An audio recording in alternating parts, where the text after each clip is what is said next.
ಇಷ್ಟೆಲ್ಲ ಬೆಳವಣಿಗೆ ನಡೆದ ಮೇಲೆ ಒಬ್ಬ ಟ್ರಾನ್ಸ್ಪೋರ್ಟ್ ಮಿನಿಸ್ಟರ್ ಆಗಿ ಒಬ್ಬ ಟ್ರಾನ್ಸ್ಪೋರ್ಟ್ ಕಮಿಷನರ್ ಯೋಗೇಶ್ವರ್ ಅವರಾಗ್ಲಿ ಆಪ್ ಸಂಸ್ಥೆಗಳಿಗೆ ಈ ಕೂಡಲೇ ಸಂದೇಶ ಕೊಡ್ಬೇಕಾಗಿತ್ತು ಅವರು.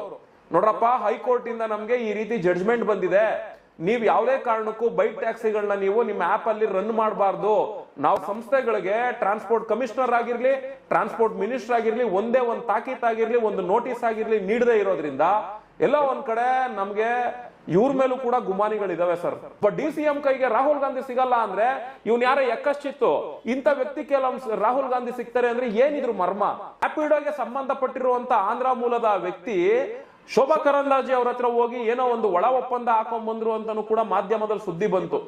ಈ ರಾಜ್ಯ ಸರ್ಕಾರದ ಮಂತ್ರಿಗಳು, ಕೇಂದ್ರ ಸರ್ಕಾರದ ಮಂತ್ರಿಗಳು ಇವರೆಲ್ಲರೂ ಕೂಡ ಈ ಬಂಡವಾಳ ಶಾಹಿ ಪರ ಬ್ಯಾಗ್ ಅಲ್ಲಿ ಹಿಂದ್ಗಡೆ ಬಾಗ್ಲಲ್ಲಿ ನಿಂತ್ಕೊಂಡು ಸಪೋರ್ಟ್ ಮಾಡ್ತಿದ್ದಾಗ ನಮ್ಗೆ ಹೈಕೋರ್ಟ್ ಇಂದ ಈ ತರ ಗ್ರೀನ್ ಸಿಗ್ನಲ್ ಕೊಟ್ಟಿದೆ ಅನ್ನೋದ್ರಲ್ಲಿ ಏನು ಆಶ್ಚರ್ಯ ಅನ್ನೋ ತರ ನಮ್ಗೇನ್ ಕಾಣಿಸ್ತಾ ಇಲ್ಲ.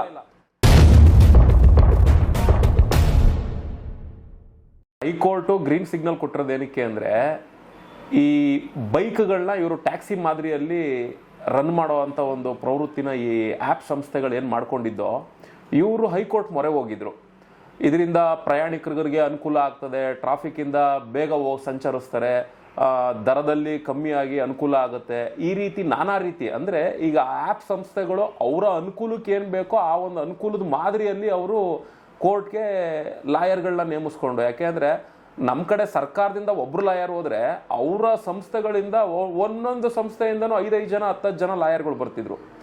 ಆಮೇಲೆ ಇನ್ನೊಂದೇನಾಗಿದೆ ಅಂದರೆ ಈ ಆ್ಯಪ್ ಸಂಸ್ಥೆಗಳೆಲ್ಲ ಈ ಒಂದು ಬೈಕ್ ಟ್ಯಾಕ್ಸಿ ವಿಚಾರದಲ್ಲಿ ಮಸ್ಟ್ ಅಂಡ್ ಶುಡ್ ಇದು ಬೇಕೇ ಬೇಕು, ಜನಕ್ಕೆ ತುಂಬ ಇದು ಅನುಗುಣವಾಗಿದೆ, ಇದು ಜನಾಭಿಪ್ರಾಯದಲ್ಲೂ ಕೂಡ ಒಳ್ಳೆ ರೀತಿಯಲ್ಲಿ ಬಂದಿದೆ ಅನ್ನೋ ರೀತಿಯಲ್ಲಿ ಏನು ಬಿಂಬಿಸ್ಕೊಂಡು ಇಷ್ಟೆಲ್ಲ ಮಾಡಿದ್ರು. ನಮಗೊಂದು ಬೇಸರ ಆಗ್ತಿದ್ದೇನು ಅಂದರೆ ಇವ್ರು ಲೈಸೆನ್ಸೇ ತಗೊಂಡಿಲ್ಲ. ರ್ಯಾಪಿಡೋ ಆಗ್ಬೋದು, ಓಲಾ ಊಬರ್, ಈಗ ಓಲಾ ಊಬರು ಲೈಸೆನ್ಸ್ ರಿನ್ಯೂವಲ್ ಆಗಿಲ್ಲ ಅಂತಾರೆ, ರ್ಯಾಪಿಡೋದವರು ಲೈಸೆನ್ಸೇ ತಗೊಂಡಿಲ್ಲ. ಲೈಸೆನ್ಸ್ ತಗೊಳ್ಳದೇ ಇರುವಂಥ ಆ್ಯಪ್ ಸಂಸ್ಥೆಗಳು ಕೂಡ ನಾವು ಸೇವೆ ಕೊಡ್ತೀವಿ ಅಂತೇಳಿ ಹೈಕೋರ್ಟ್ವರೆಗೂ ಹೋಗಿ ಕೇಸ್ ಹಾಕ್ತಾವಲ್ಲ, ಯಾವ ಬೇಸ್ ಮೇಲೆ ಹೋಗ್ತಾರೆ ಇವರು ಅನ್ನೋದು ಒಂದು ನಮಗೆ ಬೇಸರನ ಸಂಗತಿ. ಆದರೂ ಕೂಡ ಯಾಕೆಂದರೆ ಈಗ ಬೈಕ್ಗಳಲ್ಲಿ ಸೇವೆ ಕೊಡ್ತಿರೋವಂಥ ಒಂದು ಪ್ರವೃತ್ತಿ ನಡೀತಾ ಇದ್ರೆ ಅಂಥವ್ರು ಹೊಟ್ಟೆ ಮೇಲೆ ಹೊಡ್ತಾ ಬೀಳ್ತಿದೆ ಅಂತೇಳಿ ಅಂಥವರೆಲ್ಲ ಸೇರ್ಕೊಂಡು ಹೈಕೋರ್ಟಲ್ಲೋ ಕೇಸ್ ಹಾಕಿದಿದ್ರೆ ಏನೋ ಪರವಾಗಿಲ್ಲಪ್ಪ ಅನ್ಬೋದಾಗಿತ್ತು. ಆದರೆ ಇಲ್ಲಿ ಯಾವುದೋ ಆ್ಯಪ್ ಬೇಸ್ಡ್ ಸಂಸ್ಥೆಗಳು ಕೇಸ್ ಹಾಕ್ತವೆ ಅಂದರೆ ಆ ಆ್ಯಪ್ ಬೇಸ್ಡ್ ಸಂಸ್ಥೆಗಳಿಗೆ ಲೈಸೆನ್ಸೇ ಇಲ್ಲ, ಅವ್ರು ಹೆಂಗೆ ಹೋಗಿ ಕೇಸ್ ಹಾಕಿದ್ರು ಅನ್ನೋದು ಕೂಡ ನಮಗೆ ಬೇಸರದ ಸಂಗತಿ. ಆದರೆ ಮತ್ತೆ ಈ ಆ್ಯಪ್ ಸಂಸ್ಥೆಗಳ ವಿಚಾರಗಳನ್ನ ಆಧರಿಸಿ ಹೈಕೋರ್ಟ್ ಏನು ಇಷ್ಟು ಏರಿಂಗ್ಗಳನ್ನ ನಡೆಸ್ಕೊತಾ ಬಂತು, ನಮ್ಗೆಲ್ಲೋ ಒಂದು ಕಡೆ ಇತ್ತು ಹೈಕೋರ್ಟು ನಿಜಕ್ಕೂ ಕೂಡ ಸಾರಿಗೆ ಇಲಾಖೆ ಪರವಾಗಿ, ಸರ್ಕಾರದ ಪರವಾಗಿ, ಮತ್ತೆ ತೆರಿಗೆ ಕಟ್ಟುವಂತಹ ಆಟೋ ಚಾಲಕರುಗಳು, ಕ್ಯಾಬ್ ಚಾಲಕರು ಪರವಾಗಿ ಖಂಡಿತ ತೀರ್ಪು ಕೊಡುತ್ತೆ ಅನ್ನೋ ರೀತಿಯಲ್ಲಿ ನಾವು ಕೂಡ ತಿಳ್ಕೊಂಡಿದ್ದು. ಈ ಒಂದು ಬೇಸ್ ಮೇಲೆ ಏನು ಹೈಕೋರ್ಟಲ್ಲಿ ಏರಿಂಗ್ಗಳನ್ನ ನಡೀತಾ ಚರ್ಚೆಗಳು ನಡೀತಾ ಇತ್ತು, ಸರ್ಕಾರ ಏಕಾಏಕಿ ಒಂದು 12 ಇಲಾಖೆಗಳು, ಬರೀ 12 ಅಧಿಕಾರಿಗಳಲ್ಲ, 12 ಇಲಾಖೆಗಳು ಅಂದ್ರೆ ಹುಡುಗಾಟದ ಮಾತಲ್ಲ, 12 ಇಲಾಖೆಗಳ ಅಧಿಕಾರಿಗಳನ್ನ ಒಬ್ಬೊಬ್ಬರಾಗಿ ತಗೊಂಡು ಅವ್ರು ಕೊಟ್ಟಂತಹ ಎಲ್ಲ ಮಾಹಿತಿಗಳು ಹೈಕೋರ್ಟಲ್ಲಿ, ಆ ಸಮಿತಿ ಕೊಟ್ಟಂತಹ ಎಲ್ಲ ಮಾಹಿತಿಗಳು ಕೂಡ ಈ ಬೈಕ್ ಟ್ಯಾಕ್ಸಿಯಾಗಿ ಬರ್ಕೂಡ್ದು ಅನ್ನೋ ರೀತಿಯಲ್ಲಿ ಡೆಡ್ ಆಪೋಸಿಟ್ ಆಗಿ ಅವ್ರು ಕೊಟ್ಟಂತಹ ಅಷ್ಟು ವರದಿಗಳು ಕೂಡ, ಈ ರೀತಿ ಎಲ್ಲ ವರದಿಗಳು ಕೊಟ್ಟರು ಕೂಡ ಹೈಕೋರ್ಟು ಗ್ರೀನ್ ಸಿಗ್ನಲ್ ಕೊಡೋ ಅಂತ ಕೆಲಸ ಮಾಡ್ತಲ್ಲ, ಎಲ್ಲೋ ಒಂದು ಕಡೆ ನಮಗೆ ಏನು ನ್ಯಾಯ ಅಂದ್ರೆ ಏನು ಅನ್ನೋ ಒಂದು.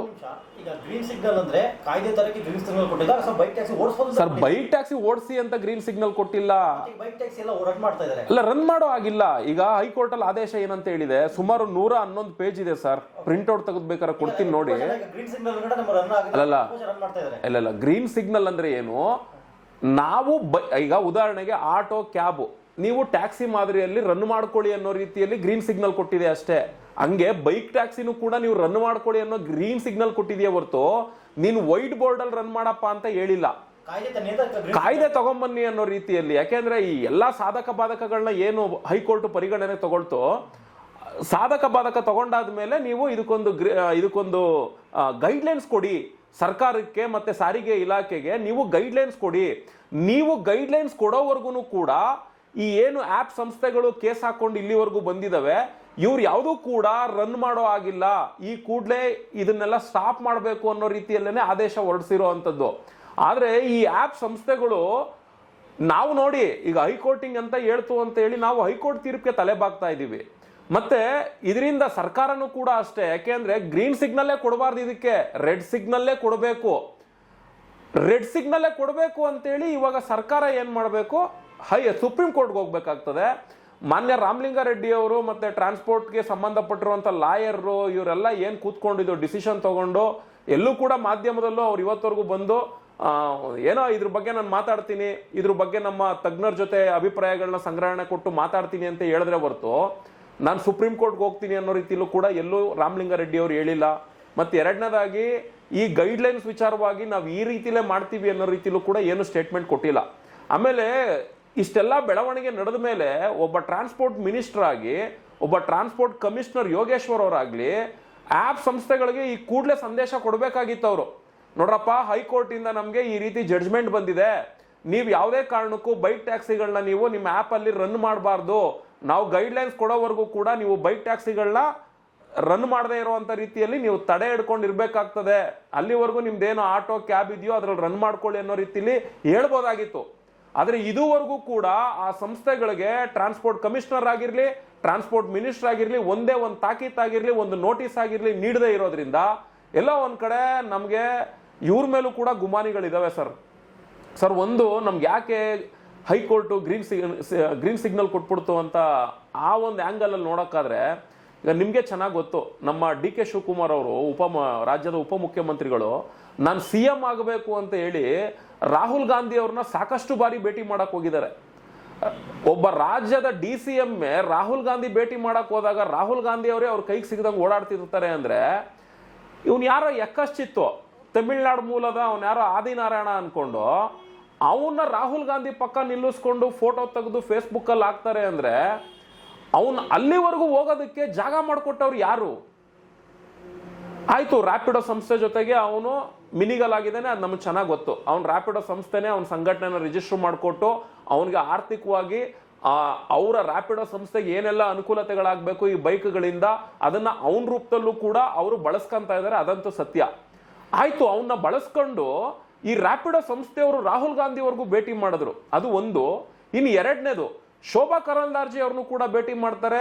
ಆ ಒಂದು ಕೇಂದ್ರದ ಸಚಿವ, ನಮ್ಗೆ ಇದುವರೆಗೂ ಕೂಡ ಕೇಂದ್ರದ ಕಾರ್ಮಿಕ ಸಚಿವ ಯಾರು ಅನ್ನೋದೇ ಗೊತ್ತಿಲ್ಲ. ರಾಜ್ಯದಾದ್ರೆ ಸಂತೋಷ್ ಲಾಡ್ ಅಂತೀವಿ, ಕೇಂದ್ರದವ್ನು ಯಾರು ಅಂತಾನೆ ನಮಗೆ ಗೊತ್ತಿಲ್ಲ.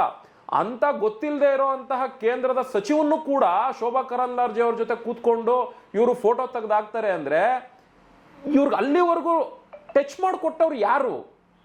ತೇಜಸ್ವಿ ಸೂರ್ಯ ಟಚ್ ಮಾಡಿಕೊಟ್ರಾ? ಇಲ್ಲ ಬೇರೆ ಬೇರೆ ಬಿಸ್ನೆಸ್ ಮ್ಯಾನ್ಗಳು ಟಚ್ ಮಾಡಿಕೊಟ್ರಾ? ಇಲ್ಲ ಯಾವ ರಾಜಕಾರಣಿಗಳು, ಯಾವ ಪಕ್ಷದ ರಾಜಕಾರಣಿಗಳು ಇವ್ರನ್ನ ಅಲ್ಲಿವರೆಗೂ ಟಚ್ ಮಾಡ್ಕೊಡೋ ಅಂತ ಕೆಲಸ ಮಾಡಿದ್ರು?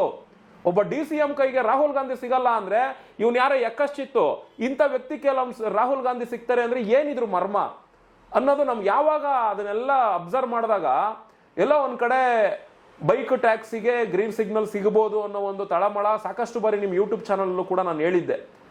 ಸಿಗ್ಬೋದು ಲೈಸೆನ್ಸು, ಆದ್ರೆ ಷರತ್ತುಗಳನ್ನ ವಿಧಿಸ್ತಾರೆ, ಕಾದ್ ನೋಡ್ಬೇಕಾಗ್ತದೆ ಅಂತಾನು ಕೂಡ ನಾನು ಹೇಳ್ತಾ ಇದ್ದೆ. ಅಲ್ಲ, ಅದನ್ನು ಕೂಡ ಹೇಳ್ಬಿಡ್ತೀನಿ, ಇದು ಕಂಟೆಂಟ್ ಕಂಪ್ಲೀಟ್ ಮಾಡ್ಬಿಡ್ತೀವಿ. ಆಮೇಲೆ ಇದಾದ್ಮೇಲೂ ಕೂಡ ನಿಮ್ಗೆ ಗೊತ್ತಿರ್ಲಿ, ಕೇಂದ್ರದಲ್ಲಿ ಒಂದು ಸದನ ಕಲಾಪ ನಡೆಯುತ್ತೆ. ಅಲ್ಲಿ ಅಮಿತ್ ಶಾ ಈ ಬೈಕ್ ಟ್ಯಾಕ್ಸಿ ವಿಚಾರವಾಗಿ ನಿತಿನ್ ಗಡ್ಕರಿ ಅವರು, ಟ್ರಾನ್ಸ್ಪೋರ್ಟ್ ಮಿನಿಸ್ಟ್ರು ಅಮಿತ್ ಶಾ ಅವರು, ಇವರೆಲ್ಲ ಇರೋರು ಏನಂತಾರೆ, ನಾವು ಯಾವ್ದೋ ಒಂದು ಭಾರತ್ ಟ್ಯಾಕ್ಸಿ ಅಂತ ಏನೋ ಮಾಡ್ತೀವಿ, ಅದರಲ್ಲಿ ಬೈಕು ಕೂಡ ಬರ್ತದೆ ಅನ್ನೋ ಒಂದು ಸ್ಟೇಟ್ಮೆಂಟ್ ಕೊಡ್ತಾರೆ.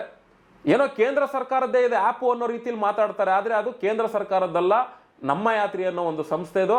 ಅಲ್ಲಿ ಭಾರತ್ ಟ್ಯಾಕ್ಸಿ ಅನ್ನೋ ಒಂದು ಹೆಸರಿಟ್ಕೊಂಡು, ಇಲ್ಲಿ ನಮ್ಮ ಯಾತ್ರಿ ಅಂತ ಹೆಸರು, ಕೇಂದ್ರದಲ್ಲಿ ಭಾರತ್ ಟ್ಯಾಕ್ಸಿ ಅನ್ನೋ ಒಂದು ಹೆಸರು, ಇದರಲ್ಲಿ ಬೈಕು ಬರುತ್ತೆ ಅನ್ನೋ ರೀತಿಯಲ್ಲಿ ಅವ್ರು ಹೇಳ್ತಾರೆ. ಅಂದ್ರೆ ಅದಾದ್ರೂ ಕೂಡ ಈ ರ್ಯಾಪಿಡೋಗೆ ಸಂಬಂಧಪಟ್ಟಿರುವಂತ ಆಂಧ್ರ ಮೂಲದ ವ್ಯಕ್ತಿ ಶೋಭಾ ಕರಂದ್ಲಾಜೆ ಅವ್ರ ಹತ್ರ ಹೋಗಿ ಏನೋ ಒಂದು ಒಳ ಒಪ್ಪಂದ ಹಾಕೊಂಡ್ಬಂದ್ರು ಅಂತಾನು ಕೂಡ ಮಾಧ್ಯಮದಲ್ಲಿ ಸುದ್ದಿ ಬಂತು. ಇದಕ್ಕೆ ಕೇಂದ್ರ ಸರ್ಕಾರನೂ ಕೂಡ ಬೈಕ್ ಟ್ಯಾಕ್ಸಿ ವಿಚಾರವಾಗಿ ಸಪೋರ್ಟಿವ್ ಆಗಿದೆ ಅನ್ನೋ ರೀತಿಯಲ್ಲಿ. ಇಲ್ಲಿ ರಾಜ್ಯ ಸರ್ಕಾರದ ಮಂತ್ರಿಗಳು, ಕೇಂದ್ರ ಸರ್ಕಾರದ ಮಂತ್ರಿಗಳು, ಇವರೆಲ್ಲರೂ ಕೂಡ ಈ ಬಂಡವಾಳ ಶಾಹಿ ಪರ ಬ್ಯಾಗಲ್ಲಿ ಹಿಂದ್ಗಡೆ ಬಾಗ್ಲಲ್ಲಿ ನಿಂತ್ಕೊಂಡು ಸಪೋರ್ಟ್ ಮಾಡ್ತಿದ್ದಾಗ ನಮ್ಗೆ ಹೈಕೋರ್ಟ್ ಇಂದ ಈ ತರ ಗ್ರೀನ್ ಸಿಗ್ನಲ್ ಕೊಟ್ಟಿದೆ ಅನ್ನೋದ್ರಲ್ಲಿ ಏನು ಆಶ್ಚರ್ಯ ಅನ್ನೋ ತರ ನಮ್ಗೇನು ಕಾಣಿಸ್ತಾ ಇಲ್ಲ. ಮೇ ಬಿ ಎಲ್ಲ ಒಂದ್ ಕಡೆ ನನ್ನ ಪ್ರಕಾರ ಸುಪ್ರೀಂ ಕೋರ್ಟ್ಗೆ ಹೋದ್ರೂ ಕೂಡ ಗ್ರೀನ್ ಸಿಗ್ನಲ್ ಬರ್ಬೋದೇನೋ ಅನ್ನೋದು ನಾನು ಅನ್ಕೊಂತಾ ಇದ್ದೀನಿ. ಯಾಕೆಂದ್ರೆ ಇಷ್ಟೆಲ್ಲ ಬೆಳವಣಿಗೆಗಳನ್ನ ನೋಡ್ತಿದ್ದಾಗ ಬರ್ಬೋದು ಗ್ರೀನ್ ಸಿಗ್ನಲ್ ಅಂತೇಳಿ, ಆದ್ರೂ ಗ್ರೀನ್ ಸಿಗ್ನಲ್ ಕೊಟ್ಟಿದ್ದಾರೆ. ಈಗ